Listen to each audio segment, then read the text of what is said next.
नमस्कार. आज आपण लहान मुलांचा अगदी फेवरेट असा बनाना केक बनवणार आहोत. हा केक मी एवढा झटपट बनवला होता आणि छान असा स्पंजी झालेला होता. चला तर मग झटपट रेसिपीला सुरुवात करूया.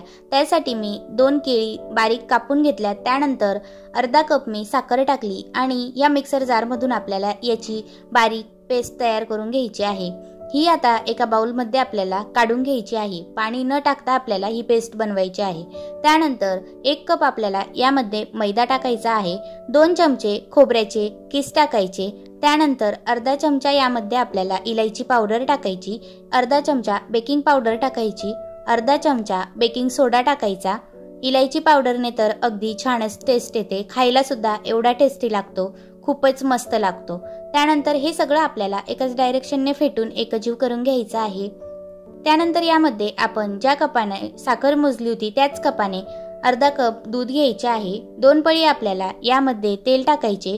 छान असं एकजीव करून घ्यायचं. आपलं बॅटर अगदी छान असं तयार करून घ्यायचं. बघू शकता अगदी परफेक्ट असं बॅटर तयार झालेलं आहे. त्यानंतर केकचे भांडे घ्यायचे. केकचे भांडे नसेल तर तुम्ही वाटीतही हा केक बनवू शकता. त्यानंतर याला आपल्याला थोडंसं तेल लावायचं म्हणजे केक खाली चिपकणार नाही. त्यानंतर यामध्ये मैदा टाकायचा. अशा प्रकारे भुरभरून घ्यायचा म्हणजे केक अगदी खाली न चिपकता सहजच निघतो. त्यानंतर सगळं बॅटर आपल्याला यामध्ये ओतून घ्यायचं आहे. त्यानंतर आपल्याला याच्यावर छान असे बारीक चिरलेले बदामाचे काप टाकून घ्यायचे आहे. अगदी ऑप्शनल आहे, नसेल तर नका टाकू. त्यानंतर आपल्याला गॅसवर कढई ठेवली होती, त्यावर खाली छोटी वाटी ठेवली होती म्हणजे भांडे सहजच बसते.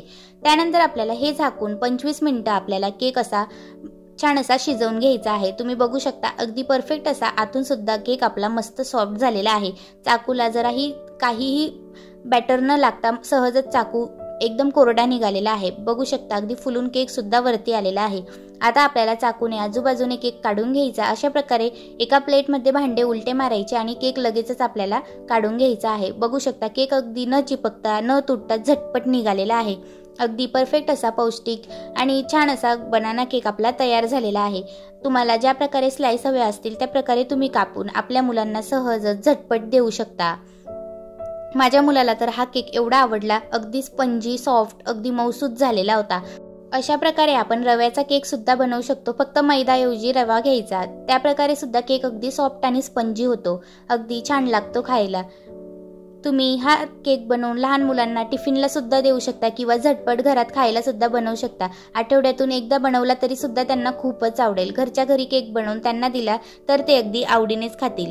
जर तुम्हाला आजची केकची ही रेसिपी आवडली असेल तर माझ्या चॅनलला लाईक सबस्क्राईब नक्की करा. जास्तीत जास्त शेअर करा.